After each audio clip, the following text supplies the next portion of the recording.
appropriate to discuss the research, the indirect costs as though it's a profit. Let's consider it when you're writing the proposals, that's what it really costs. Because when I go into my president and I say that they're about to offer us a subaward where they're going to pay our faculty members $62.50 each, by the way, directly, and not pay for any of the benefits and the like. And then we're responsible for the release time. And not only are we responsible to bring in a faculty member to teach the courses that they taught, but now we will suffer from what we honestly feel is a lower teaching type of teaching, because we're bringing in and so that's a thought going between in a president's mind. We're lowering the quality of teaching. We're paying for that. We're paying for the release time, and then when we begin to consider not doing this project, then the faculty members, the department chairs, the deans, begin to feel that you're not interested in their development. But if you're interested in having this discussion with the president, bring him a program that you paid for. He will love it. Fully paid program. That's on one end. A fully paid program on one end, a not paid program at the other. Meet him somewhere in the middle. When I say a fully paid program, you release faculty, you pay for their release time, you pay for your indirect costs, you pay for the benefits, you pay for their travel, their additional resources that are required to manage this project. And that's where you start. And you negotiate backwards. But often, and again, I'm the bad guy that when, to give an institution, Virginia Tech comes to me and says, we want to partner with an HBCU, and we've got a $4.3 million grant, and we're going to give you $25,000. I would tell them to go somewhere. Right? That's the point. Let's start this negotiation at a fully paid program, and then we'll negotiate in between, and that's what I'm getting at. And include indirect as a cost to manage the program. And to me, that's a fully committed, and the agency then is fully committed for this operation to work. And then when a president begins to make, or a vice president begins to make these negotiation pieces, then we negotiate, and now we're true partners. And that's what I tell Virginia Tech or College Park or Georgia Tech that comes and wants to partner with us. Now we're true partners. Right. I think when I'd like to respond to that, Dr. Wesson, and thank you for that comment.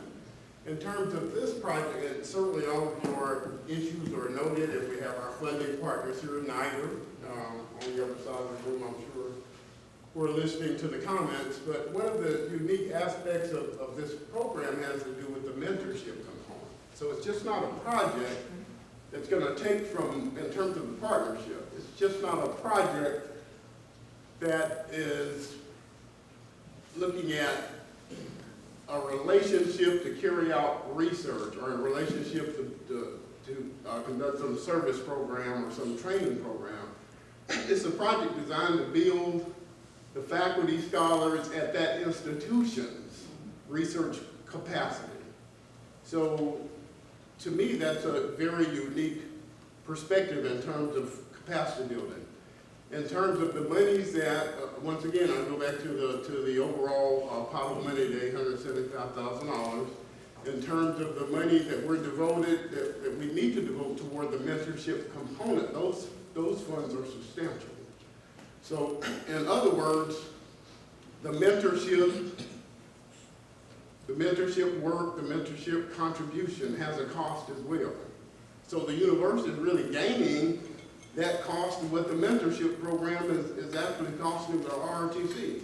So I see that as an additional cost in a real dollar. When you start talking about real dollar, that's a real dollar recoup as well from that standpoint, because you have the seasoned mentors who have who've successfully written iron grants.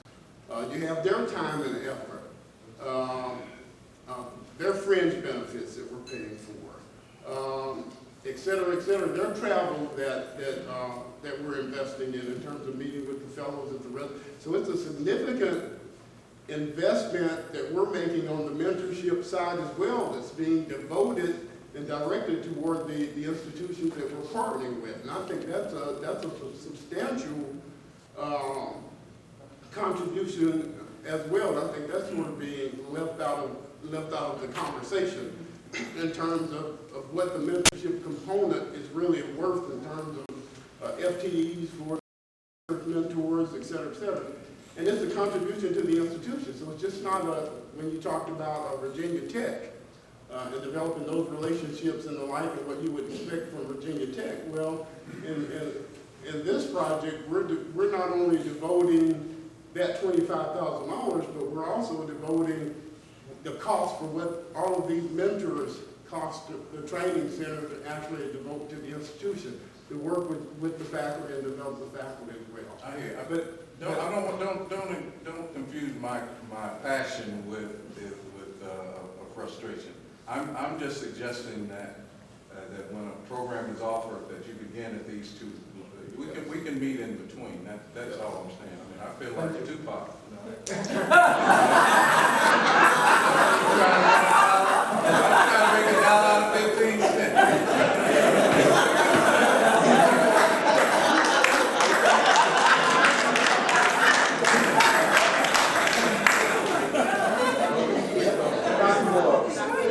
Dale, it's going to be fun working with you. Are you pointing at me or Jenny? You're pointing at me? Yeah. Thank you, Don. The Jim Lyons, the interim president at the University of District of Columbia. I don't want to repeat some of the things that have been said, but this has been an interesting experience for me as a president, because if Dr. Jennings had been my provost and come back to me to sell this program, it would be very difficult for me to buy into it. So I'm glad as president that I'm here, and so I can go back now and talk to my provost and deans and others. There is a dollar and cents issue associated with this. And so I think that going back to what the first person I think spoke a minute ago, talked about some kind of effort with the presidents. I do think that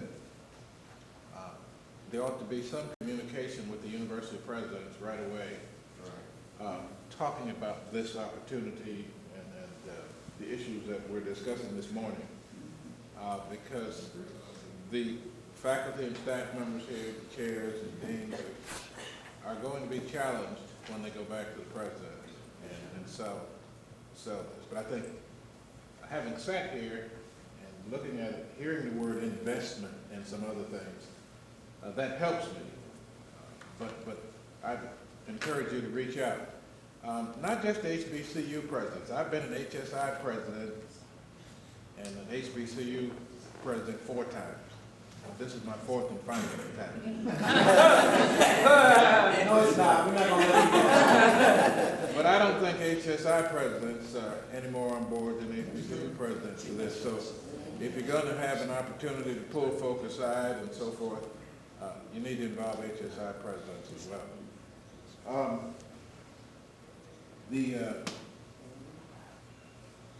One of the things that I've seen hurt mentorship programs is that they're not built into the reward system.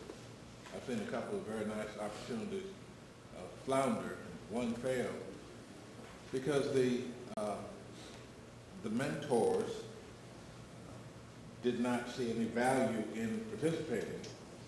And they spent a lot of time and approached it very seriously, but it was not really wrapped into the reward incentive system. So that I would just say that has to be a part what happens going forward, and the campuses need to be encouraged to look at that. And we heard some of that yesterday.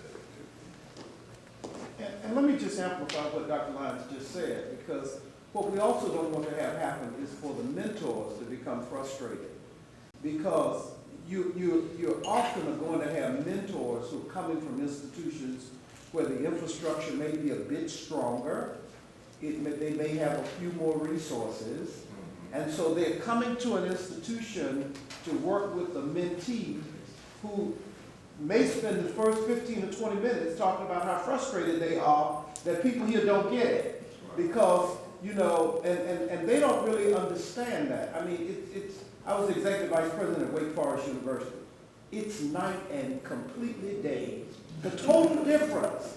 Because of resources, I mean, I was just kidding one day and I said, yeah, I am the executive vice president. I don't have a television in my office. I went to lunch and came back. They had a 42-inch plasma TV. I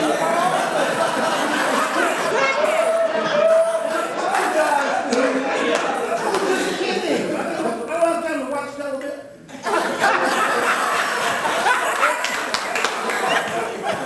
It's the difference between resources. And so, Dr. Moore, I don't mean to make it seem like we're not appreciative for this effort. We don't congratulate Langston for getting this effort. We do. I'm very excited about it. Yeah. Going to add to the literacy. But I think we need to have this conversation so that as you continue to write even your first report, you can communicate this kind of information, because the federal agencies don't start looking at our institutions or HSIs differently than they look at all institutions. We are still not going to get into the pipeline the kind and quality and color of researchers that we need to have as we try to build up the kind of data that all of us need to be concerned about.